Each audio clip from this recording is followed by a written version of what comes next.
Life Management Science Labs would like to acknowledge that we live and produce this podcast on the traditional lands of the Wurundjeri people.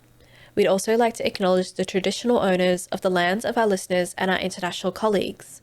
We'd like to pay our respects to their elders, past, present, and emerging.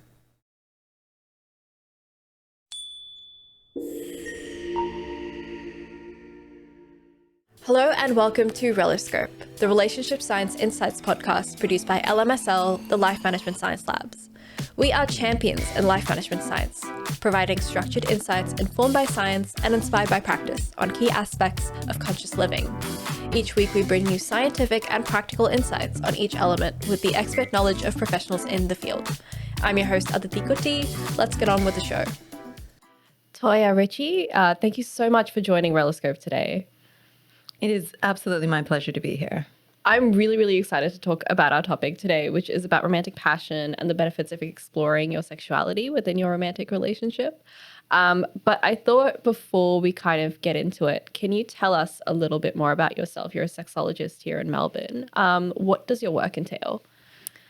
Well, at the moment, I'm working with individuals and couples to explore issues that have to deal with sex, intimacy, and relationships.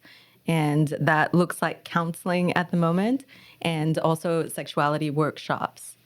And I try to keep a bit of a creative element in there to help people open up and connect with the different themes that are going on. It says that you work with sexuality and art and the intersection between the two as well. Can you tell me a bit more about that? Well, I feel like you can't have art without there being some sort of sex and sexuality involved because it's an expression. And I feel like if people start to think about sex as an expression in the same way that art is an expression, then it kind of makes more sense how you are with it and how you relate to other people with it. Like when you look at a piece of art and somebody else doesn't like it, you don't take away from their opinion of it. You're just like, oh, okay, so we see different things. Or two people can look at the same artwork and feel different ways about it. And so that's the same thing with sex and sexuality. Yeah, that's really cool. And I guess there's like kind of these intrinsic, inherent feelings that kind of go into both of them. You know, you can't really, there's no real kind of, you can guide them to a certain extent, but you can't, it's kind of deep down. It's not something that you can just create out of the blue, if that makes sense. Absolutely. And you also can't take away somebody else's experience. You give them space for that experience. And I think if we treated sex in the same way, each person is coming at it differently and you're respecting their experience, even if it's not your thing, then I think it could just, we would connect a lot easier. Yeah, no kink shaming in general. Yes, exactly. So I guess before we get into the kind of main topic of our show, we have a segment called "Have You Met Toya Ricci?" where I just ask you a few quick questions, and so that the audience can get to know you a little bit better. Are you happy to answer them? Absolutely. All right. What is your favorite book? Well, it's really hard for me to come up with one favorite book. I think books are such an escape. They connect you to the world. They open your eyes, and you can see so many different things. I can say what's next on my reading list is Their Eyes Were Watching God, and it's by Zora Neale Hurston. And it's basically she was a African American anthropologist. And she did a lot of work in Haiti and everything. And her way of looking at cultures and kind of bringing her own culture to it while also respecting the culture that it came from, I think is really powerful and really kind of needed in the way that we look at culture now and the way it's kind of become very politicized and everything. But I think she offers a gentle example of a way to do that. Yeah, I think somewhere in this conversation of trying to understand other people and trying to understand other cultures, we forget that we have our own nuances and experiences that we bring into that understanding. Absolutely. And it's so important to acknowledge that. Yes. I mean, you can't deny it. You can't take it away. And I think that that's what we're trying to not segregate, but separate the two things too much. But your experience of it has to be included in your understanding of it. Yeah, for sure. What about a favorite movie? Again, I watch so many movies, and in particular, since I've started counseling with people, I find that I tend to store a lot of excess emotion. So I like to watch kind of intense movies, and then I have emotional responses, and it's a way to kind of get them out. But what's next on my list is Everything Everywhere All at Once. We've had lots of things about multiple realities and everything, and it's really clever the way that that's done. So, So when you say it's next on your list, have you seen it yet? no, I haven't seen it. So I've seen it 3 times. It is incredible. It's great. so good. Great. I can't wait to see it then. What about a podcast you've been listening to? I'm not going to ask for your favorite. Yes. What is favorite? At the moment, I've been listening to Case 63, which is a podcast that's kind of a story. And it's an apocalyptic story that tends to be a genre that I gravitate towards. And it's about a guy who's traveled back in time, and he has to go through these psychotherapy sessions to prove that he's not crazy, and then convince the psychologist to also help him save the world from a pandemic. So it's it's been really interesting. That sounds really cool. Yeah. And very timely. Yes, absolutely. Well. Yeah. What about a famous role model that you looked up to? Yeah, it's at the moment, the person that's resonating most with me is Audre Lorde. And she wrote an essay. She's a feminist, kind of third wave feminism. And she wrote an essay about eroticism as power. And it's such a good example of a way to integrate your sexuality and your eroticism into your whole being. And she approaches it with joy. And it's and I think that that's often missing as well when you talk about sex and eroticism. Yeah, for sure. And what's the last course that you completed? I completed my Master of Sexology. Oh, congratulations. Yes, thank you. That was, it was very transformative and very enjoyable. And it kind of set me up on my whole path. Even at the beginning of that, I didn't think that I wanted to be a counselor and work with people in that way. But when I did my placement and I was working with people that had chronic illness and talking to them about how to connect with their sexuality, I was just like, oh my God, I love this. Yeah. So I think it's really great that, you can go throughout life and can continue to surprise yourself. Yeah, absolutely. Yeah, no, that is so cool. And congratulations again. I guess that brings us to the end of that segment. You are known. But I guess we might move on to our main topic of the evening, which is about romantic passion and exploring your sexuality. Our podcast is about relationships, specifically romantic relationships. So I wanted to start at the top. How would you define a relationship? A relationship would involve an understanding between two people. There's usually some level of emotion involved. There's connection that's involved, and there's different levels of connection and different ways to connect. So it's unique to those individuals. And then there's a commitment to be together, to spend time together, to do to whatever your relationship is based on. It's committing to do that thing. And in your opinion, romantic relationships, which is kind of what our show is about, do they hold the same meaning and importance as they did perhaps decades ago? Well, the science is telling us no. Okay, cool. That particularly with millennials coming up, that they're having a hard time connecting and forming relationships, and that they're finding that they'd much rather be single or on their own than having to navigate all of the social conventions and everything that's associated with being in a relationship. Yeah, I think that perhaps the feeling, that romantic feeling might stay the same, but there's just so much messiness that kind of society has placed on forming that connection that I think can be really difficult to navigate. I'm the same in that I choose to stay single as well, but I am nosy, which is why I love to hear when other people find their relationships. I guess kind of how do you define romantic passion then? Well, romantic passion, it's really tricky to define. And what I'm going to say a lot throughout this is that it's based on the individual, but it's all of those things that kind of have that head body emotional response, so passion is often connected to desire and arousal. So it could even just be, it's someone who's your friend that you want to have sex with. So that's kind of how you can define romantic passion. Right, right. And I guess this might be a stupid question. Is sexual passion different, or are they kind of overlapping a fair amount? I think they're different, definitely different ways to connect. And I think romantic passion implies that there's an emotional as well as the sexual connection. Gotcha. And so there's lots of people that are just happy with just the sexual passion, and that's all they want to pursue. And that can make them feel like a complete person and like it's adding to them.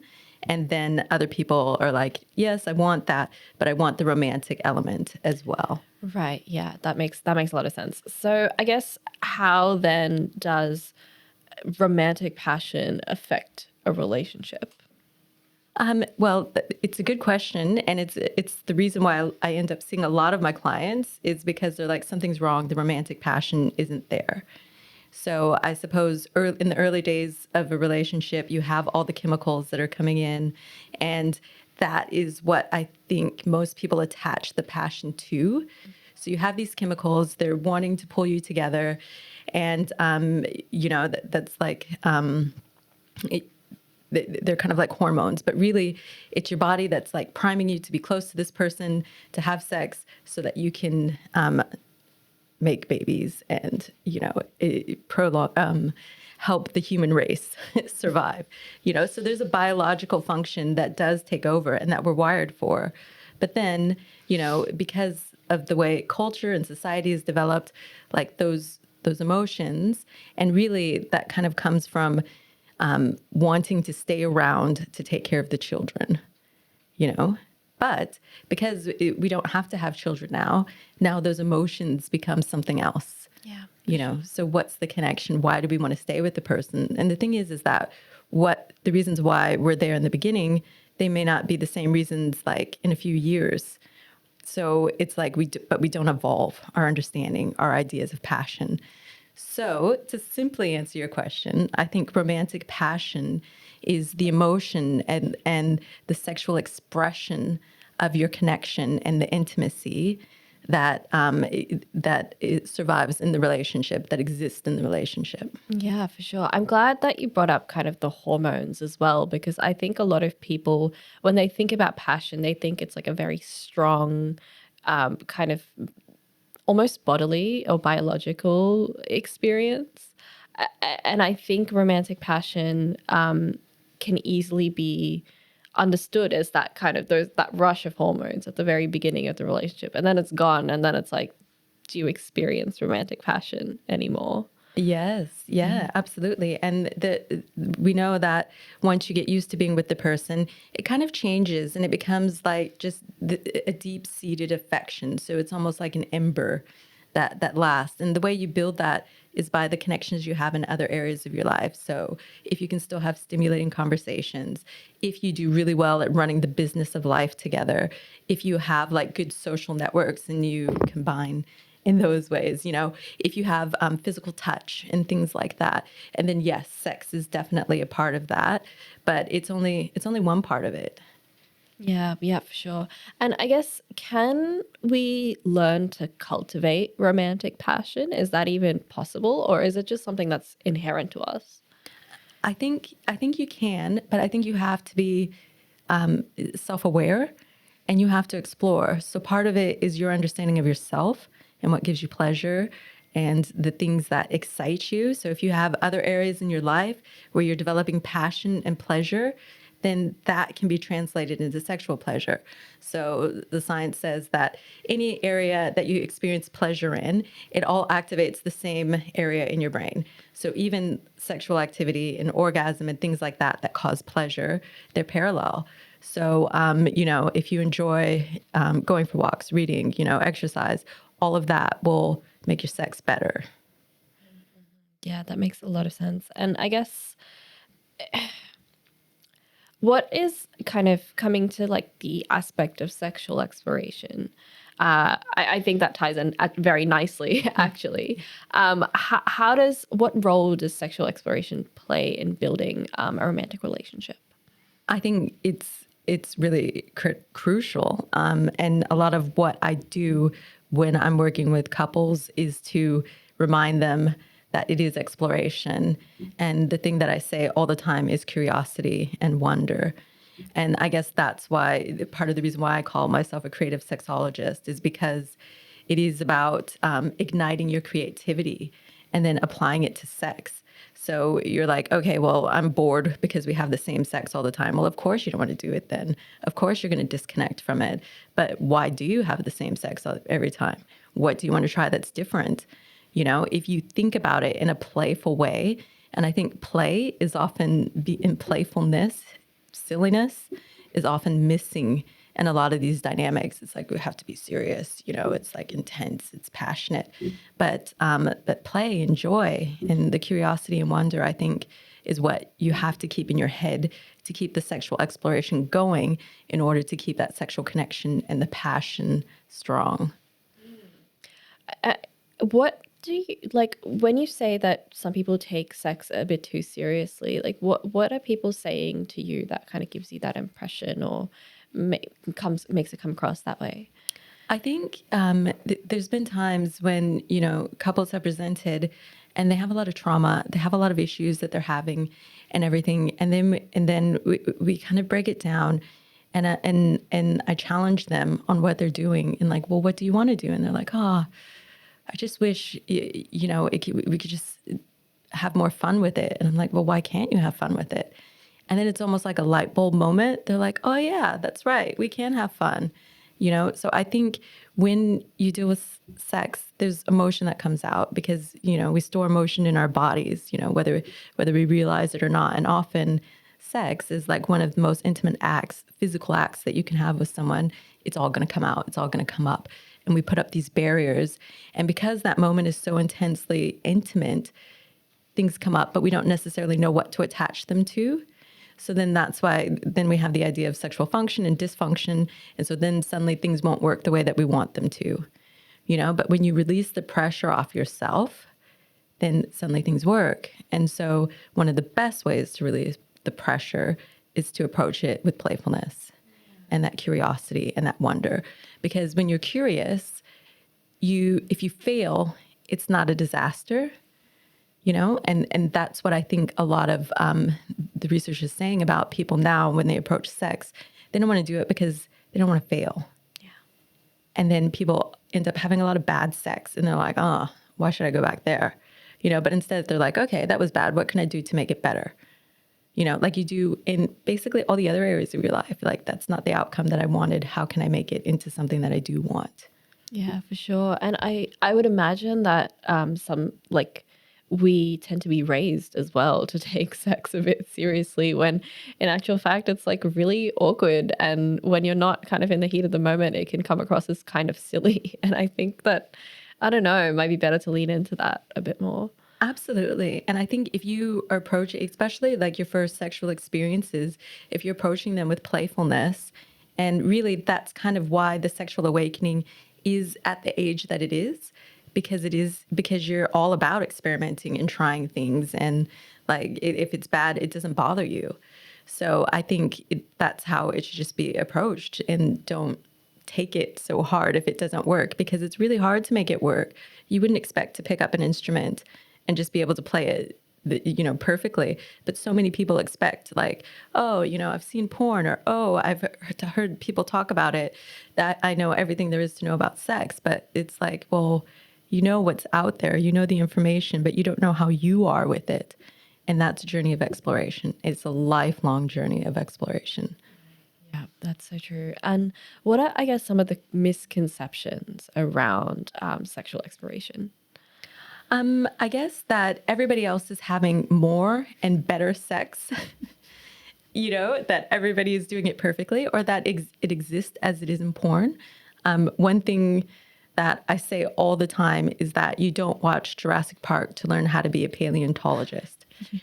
Yes. So, you can't watch it. Porn is entertainment. So you can't watch it and expect to learn about yourself, because there's so many things that's missing. There's the context, there's the emotional negotiation, the consensual negotiation, all of that, like the connection, the levels of connection between the people. So a lot of times people end up not realizing that, like, sex has been so terrible for me, but they've never had sex with someone that they really care about. And then once that happens, they're like, oh, okay, now it makes sense. Oh, I need to have that emotional connection in order for sex to work. So that's why it's important to explore, but start by exploring yourself, your own body, through masturbation or whatever, finding out what parts give you pleasure, because otherwise you can't expect anybody else to satisfy you if you don't know what gives you pleasure.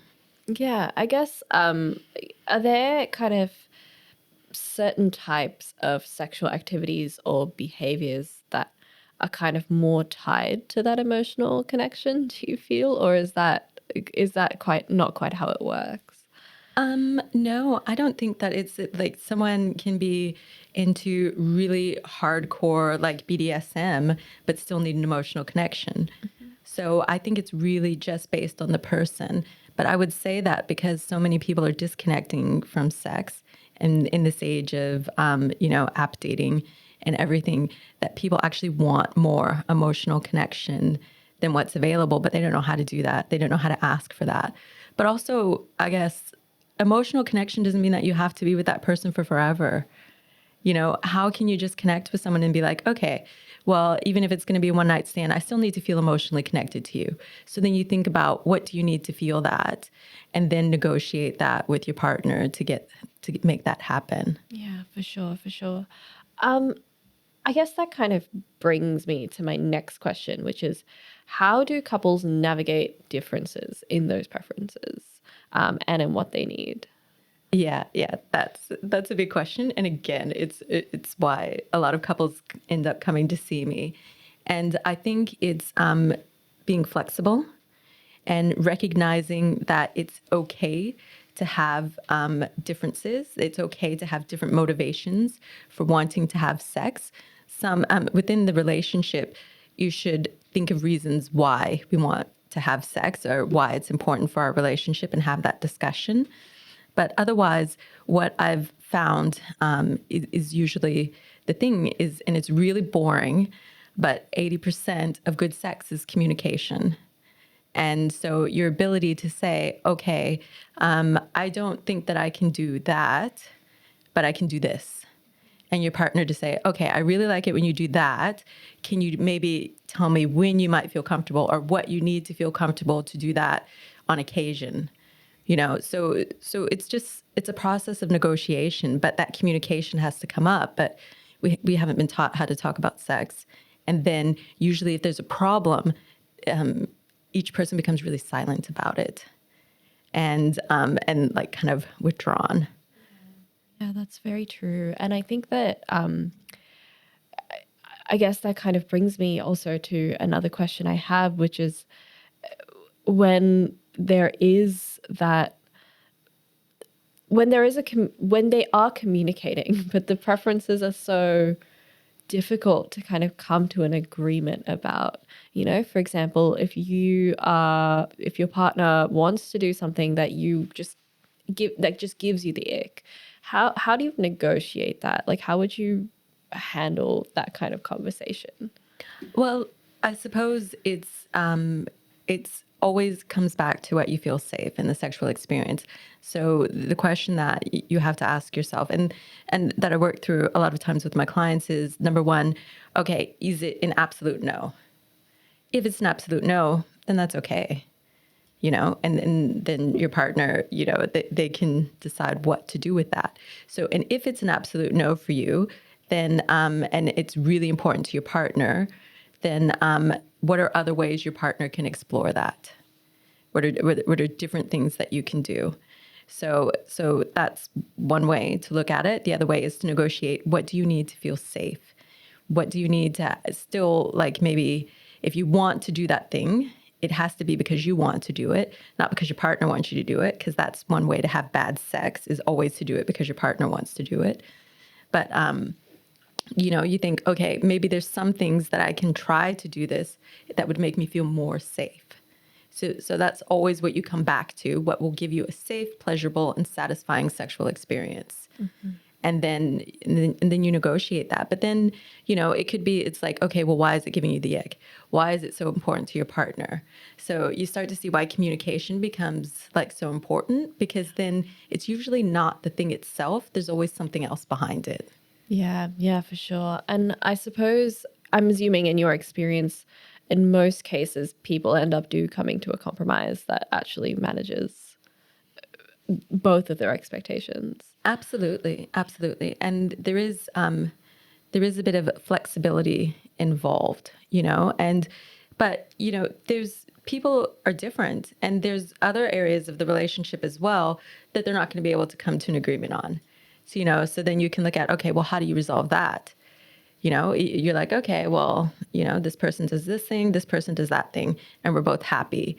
So then how can you, bring the same way you negotiated that to this issue with sex?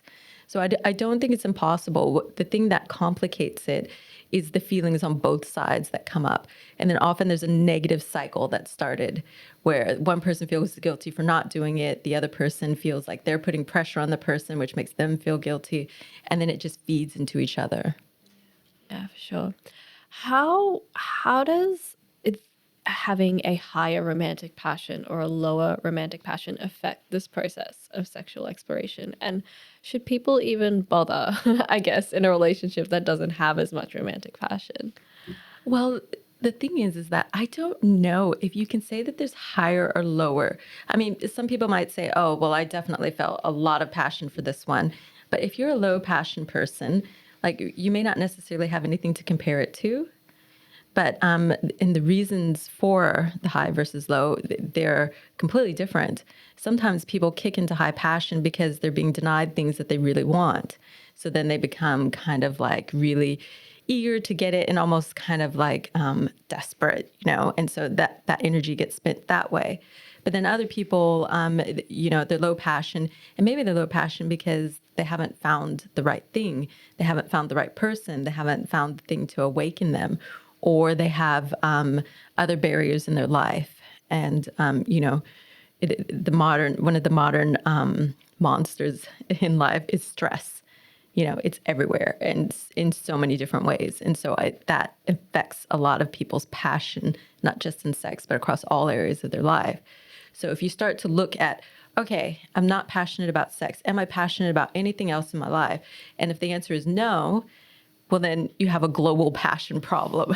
Yeah, for sure. It's not necessarily the bedroom. Yeah, for sure. I was just thinking about how you mentioned earlier you work with people with chronic illnesses, and I'm assuming, if you've got so many other things happening in your life, it can be difficult to.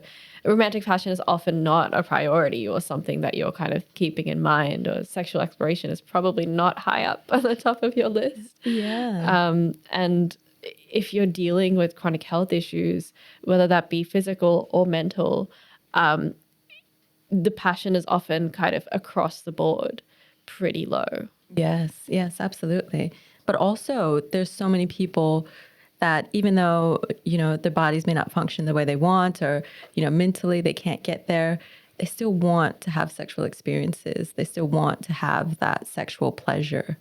And so then it becomes about how do you do that? What ways is it important to you? But then also looking at your motivations for having sex.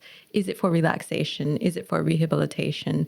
Is it just to connect with your partner? Is that a way that you want to connect with your partner? So you look at your motivations, and maybe your motivation is, I don't want to ever have sex again. So then that's okay too. Yeah.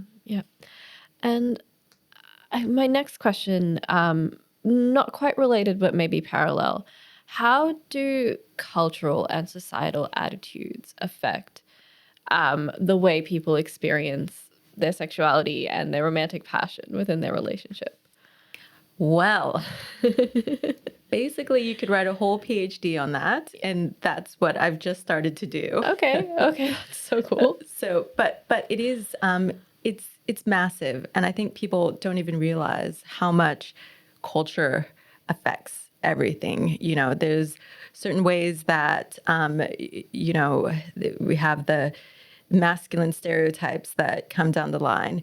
And then we have the feminine stereotypes that come down the line. And one is passive, one is more aggressive. And that affects how we are in sex. So we arrive at the point where we kind of expect men to know everything there is to know about sex when they're coming in. But I can't see where they're meant to be learning about it. There's not like, it's not like they pull, there's not like a man's school and how to have sex and, how to please your woman. But, in traditional societies, there used to be that kind of sexual education that was included as part of everyday life, so a lot of ways of being with sex that were really quite beautiful have just been erased. So I think that's why we end up where we are now. And then modern society we have every reason to divide, and particularly post kind of lockdowns and like the results of the pandemic and everything, even more reason to just not come together and connect. And I do think that there's a crisis of connection and intimacy. And really, a lot of the clients that I see, and they're becoming younger and younger, is that they don't know how to be intimate. They don't know what that means. They don't know how to manage somebody else's intimacy needs and what they themselves need. So it's, there's a lot of questions that are going around, and I don't see many places where people can get answers. I think that it starts very young as well. Like you said, a lot of older traditional societies had this education built in. But now I'm thinking about, growing up in school and you have maybe like a week or two of like health ed. That kind of just tells you how your body changes at the time, and not really anything beyond that. And it's so true. Like, where are people supposed to learn about sex? Are they going to learn it from porn? Because that's not exactly an educational resource. Yeah, and there's been kind of questions around, comprehensive or sexuality education, and comprehensive sexuality education now is pushing to add things like pleasure, and what that means into the curriculum. Because, the studies have shown that the better the sex ed, the less likely, young people are to have sex. Whereas I think people think it's the other way around. Like, the more we talk about sex, the more we add this in. Like, adding pleasure into sex ed is just like extremely controversial, even though, it could be because of what I do. But I'm just like, I don't understand. Why wouldn't you want to do that? And if you don't want to talk about pleasure with sex, then just talk about pleasure in general. So I've done workshops where I take away all the sex, but all the stuff about pleasure is still exactly the same, How, and this is kind of something that we've already touched on, but how can couples communicate more effectively their sexual desires and their sexual needs? Yeah, there's always a process that I kind of suggest when couples want to get back into the habit of having sex. And that's the first step is to schedule time. And I know that everyone thinks that seems really boring and like, oh, I just want to be spontaneous. But I think the whole idea of spontaneity is that it's presence. And so it's weird that we can only have spontaneous moments of presence. But if you have the time set aside and you think, I'm going to be present, then you still get the value of the spontaneity. And you can still do spontaneous acts in the meantime, but at least you have that time where you're going to be together and connected.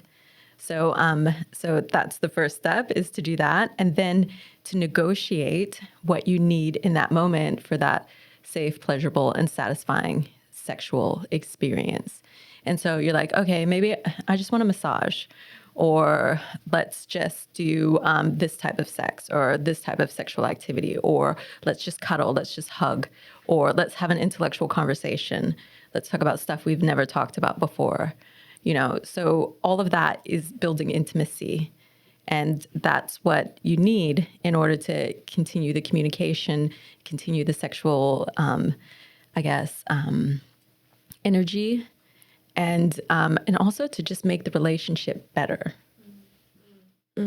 I forgot to mention earlier that I am really looking forward to your PhD on how culture and societal attitudes affect sexuality. But I think that what we were talking about in how couples can communicate more effectively, I think that links nicely into our practice/habit experiment debrief.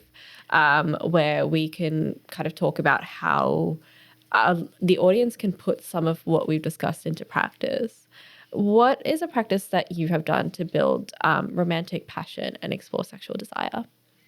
Okay, number one is knowing yourself.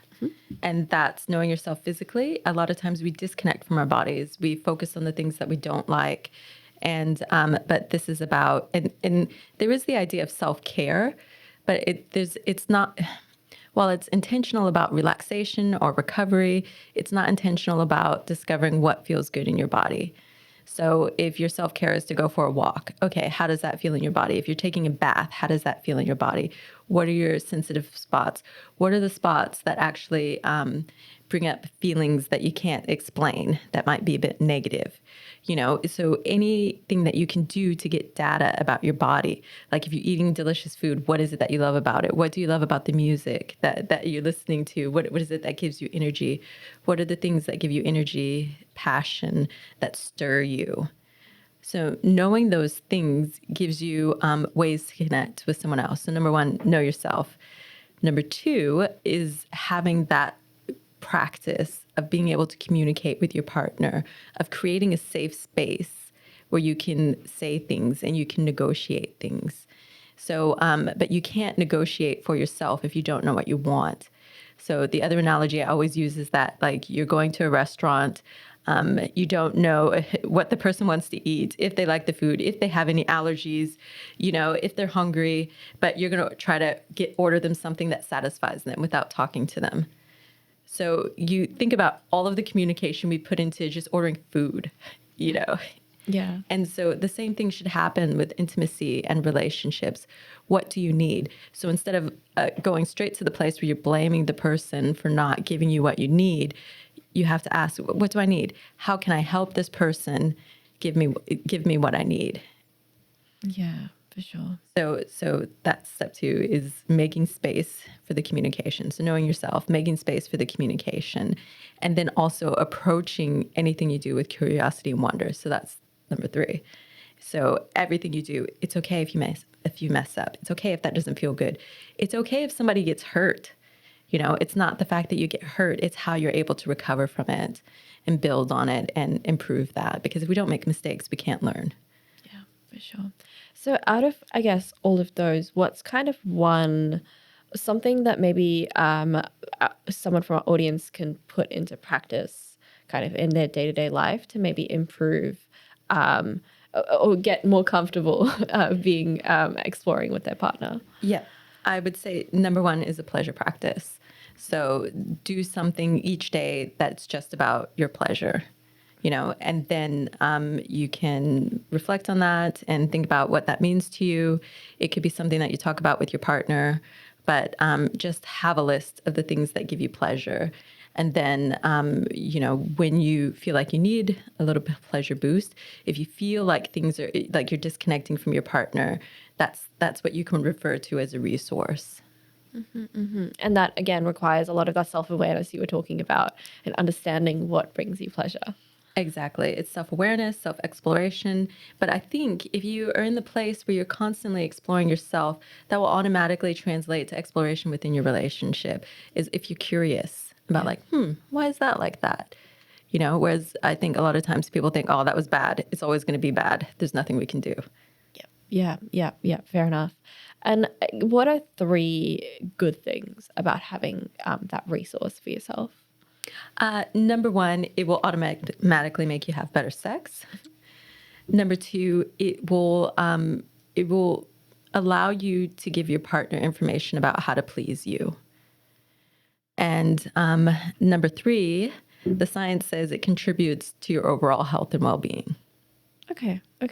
I love that you also mentioned that it allows your partner to know what pleases you, because it's so handy to just have a list instead of sit down and think about it, especially if talking is difficult at the very beginning. Absolutely. And also, it doesn't mean that your partner can't discover new things that please you. but you should have that information on yourself. And like you said, with new things will come because it's kind of a constant process. It doesn't really end. Absolutely. So don't think that list is static or that it's always going to change. As a matter of fact, you should be constantly trying to find new ways, new things to add to the list. And correct me if I'm wrong. I'm assuming some of the things on the list may leave the list as well. Like it doesn't have to be constantly providing you with pleasure. Absolutely. I think so. And as our bodies change, as your life circumstances change, there's lots of reasons why things that give you pleasure, stuff like pandemics. Yeah. I used to really love going out to eat, but now it's like I had to find something to replace that on my list. Yeah, for sure. What are the challenges with forming this list? I suppose that there's a lot of areas of resistance that can come in. Like we don't want to know ourselves because once we start that exploration, what's immediately going to pop up is all of the negative things and the things that we don't like about ourselves. Or if we have a particular mood that we're in, we're like, I just can't be bothered to think about that right now. I don't want anything to do with pleasure. So that's why it's a bit like a muscle. The more you practice exercising it, the more easily it will come to you when you need it. But I think, we are our greatest strength and we are our own greatest weakness, so you just have to figure out, okay, if I'm in a good space, how can I make the most of this? If I'm in a bad space, what do I need to support myself during those times? And I guess what is the process of creating this list? And I know that that's a huge question in that there's probably so many different ways and it's like a constant, like lifelong process in kind of creating this list. But how can people perhaps begin to develop that self-awareness? What questions should they be asking themselves? What should they be identifying? Or like, what should they recognize as providing them with pleasure? Absolutely. I think a good place to start is with your senses. So, what things do you like to look at? What do you like to eat? What smells do you like? What sounds? What kind of touch? That's such a brilliant place to start. And it gives you a lot of immediate data. There's other things just as far as like meditations and things like that to get you into the right space of it. There's different ways that you can try masturbating. I would say you don't need to have a monogamous relationship with a sex toy. So, try all different things and explore your body. That can be such an important tool for helping you know yourself and know your sexuality and know what gives you pleasure. I love the phrase "a monogamous relationship with a sex toy." I think that's one a lot of people have, I'm sure. Yes. How do you feel like this list, I should say, would impact people's perception within their romantic relationship and kind of how would it improve it? Well, I think it would, in general, give them a healthier mindset. It will make them feel better about themselves. And often one of the barriers to intimacy and connection and difficulties in having sex is that you don't feel good about yourself. And so then that makes it hard to connect. And then, if your partner feels like you're not into it, then they're not into it. And it just becomes like this kind of cycle. So that's one way. But then also, if you're realizing, oh, it's kind of hard for me to find pleasure in this area, then you can bring that to your partner and have a chat and just be like, well, what are ways that we can, improve this? How do we make this better? So I guess it can offer tools for communication, which can lead to connection, because essentially that's why it's 80% communication, because you connect when you're able to communicate well. Yeah. And I do like that, bringing it to your partner kind of makes it feel like you're not doing it alone. Yeah. And I think it's easy to be siloed and feel really isolated. And that seems to be the current theme at the moment. So even when we do a lot of work on ourselves and we're like, okay, this is my identity, a lot of times it becomes a barrier because you're like fighting to get people to understand you on the basis of that identity. But then that means that you have to kind of take a defensive position. so that people don't hurt you, or that they're aware of where you're coming from. So then it's about like, how can you find ways to still connect with people? How can you maintain your identity but still be able to connect? Because once you connect, people can more easily understand. So then you don't have to do as much work to try to get people to understand where you're coming from. Would you recommend this practice to everyone? I do. It's one of the starting places when people first come and see me, and it's met with varying degrees of success, because I think people, it's very hard for them to do the work. It's very hard work to work on yourself. And so, I don't blame people for not wanting to do it. And then to think you had to do it the whole rest of your life. Oh. And I think what you were saying earlier is that, a self-esteem makes such a big difference in kind of allowing yourself to even just explore.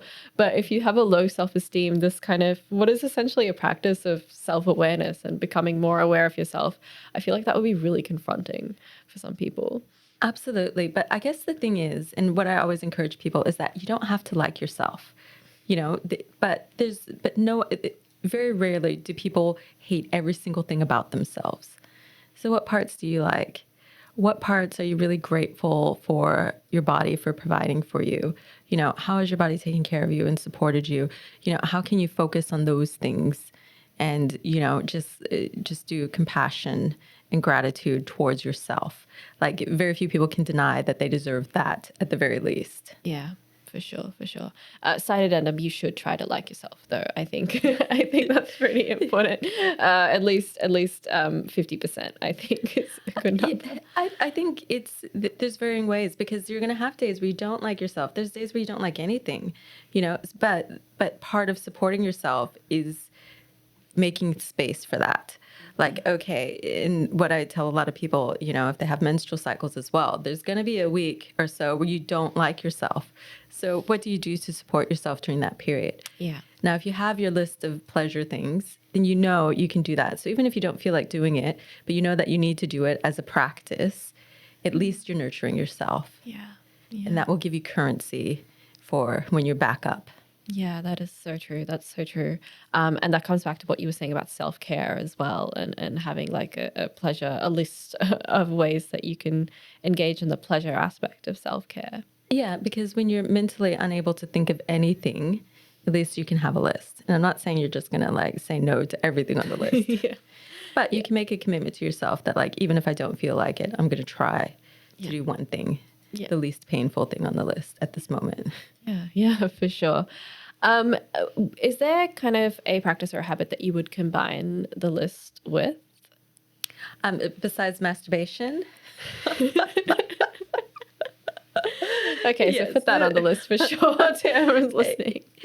Yeah, I think, going back to what I was saying in the beginning about any way that you can be creative and expansive is only going to help you, because it really taps into that curiosity and wonder, and it gives you a way to be open. And very much everything about sex, intimacy, and relationships is all about openness. Yeah, for sure. So that kind of brings us to the end of that segment. We might move on to some questions from the audience. Are you happy to answer them? Absolutely. Fantastic. First question is, does my gender identity affect the way I experience sexual attraction? Yes. I mean, the way that it's broken down is, sexual attraction does, I feel, it's different for everyone. It does exist on a spectrum. So it's very tricky for me to answer this because I don't usually use categories. So if someone comes to me and says, okay, I think I might be same-sex attracted, then what we do is we unpack what turns them on, what causes desire and arousal, what patterns do they recognize in their sexuality, how do they want to be in their sexuality. So your gender identity can absolutely affect your sexual attraction, but also if you're doing that sexual exploration, then you might find out within that what are the nuances, what's the big picture, Yeah, for sure.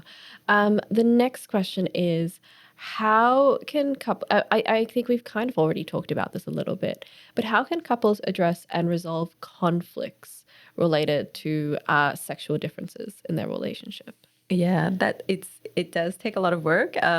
If you reach the point where you feel like you're really stuck, then it's a process of coming to see someone like myself, because there's a lot of things to unpack.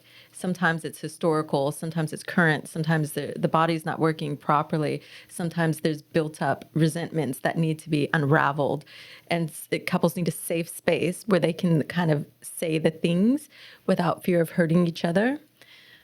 In the absence of that, when you really need to cultivate within the relationship a way to say things to each other, to create that space so that you can say things without hurting each other.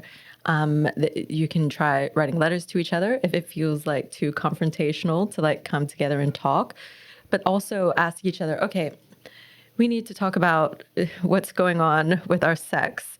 What do you need to feel safe enough to have that conversation? So it's kind of always goes back to, what do you need to feel safe?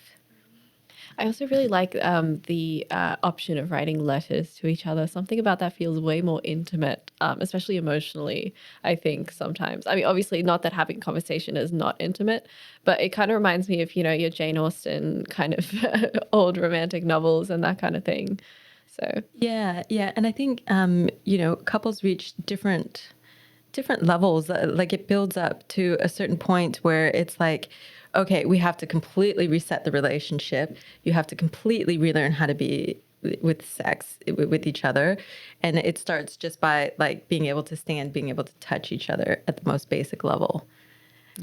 So how can you break it down? Like, okay, we don't feel safe doing this type of sex anymore. Let's take it back. And what would make us feel intimate and connected? First physically, and then once you sort out how you can stand to be physically together, then you can add the sexual component to it. right. Yeah. Yeah. Is a lot of work, but I'm sure always comes to a worthwhile conclusion for people. It is. And I think that's what you have to realize, is that it is a lot of work, but people don't, they don't know that. They don't know how to do it. And they don't know where to get the resources to do it. Is there a point where sexual exploration can overshadow other aspects of a romantic relationship? I think yes, and it always just goes back to intimacy and connection.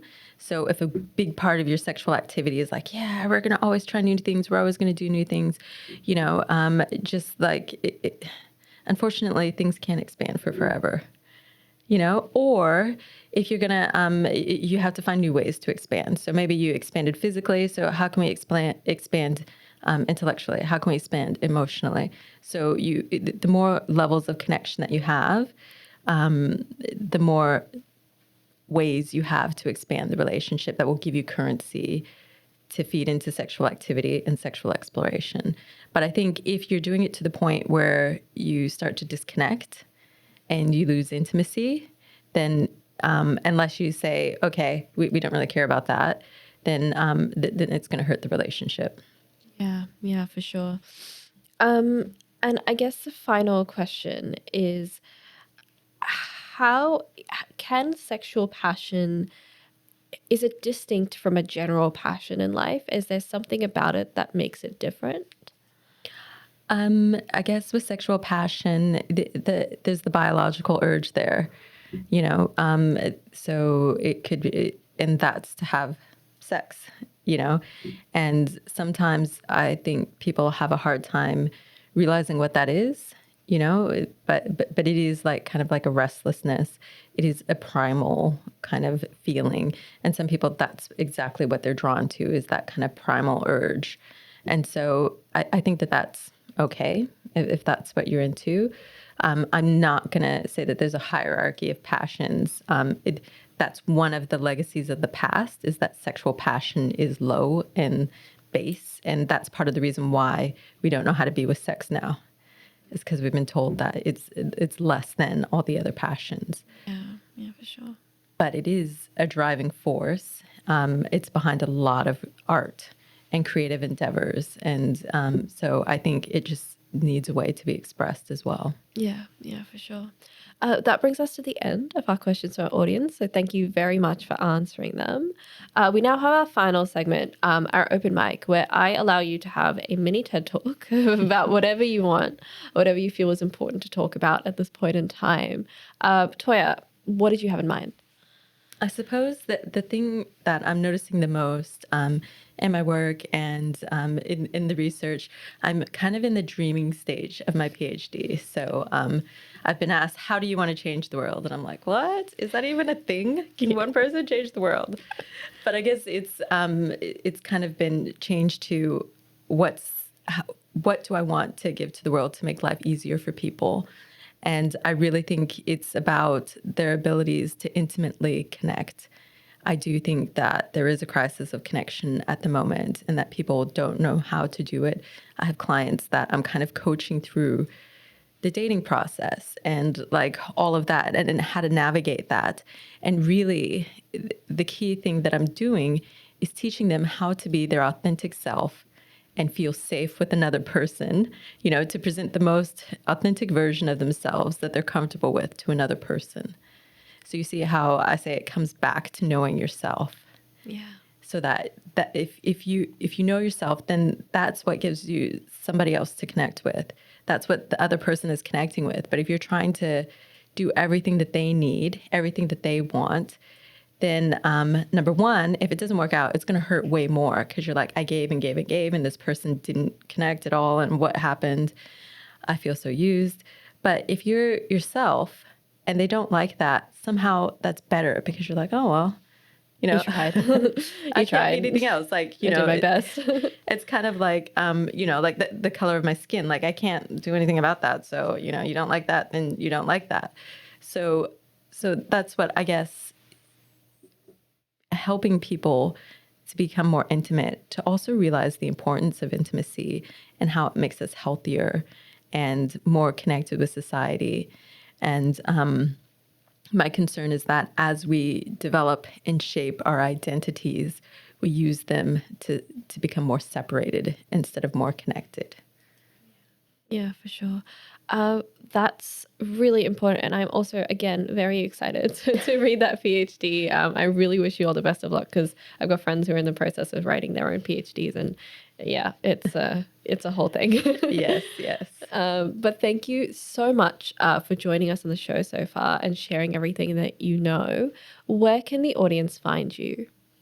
Probably the best first stop is my website, toyaricci.com.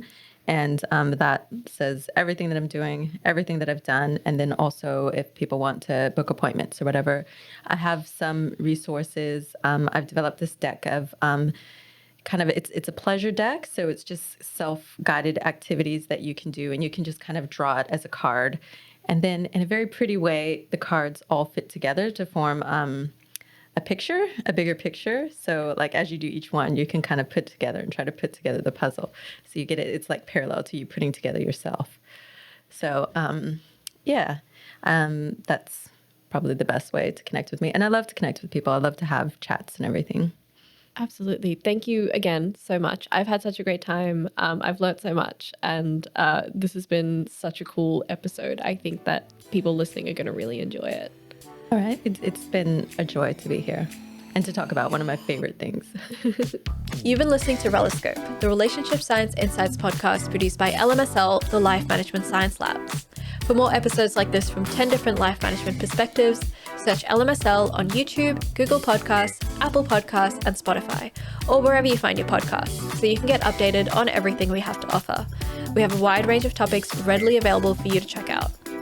If you enjoyed this episode, please consider rating our show, sharing it, and subscribing to our channel, as it helps us grow and bring you more quality resources.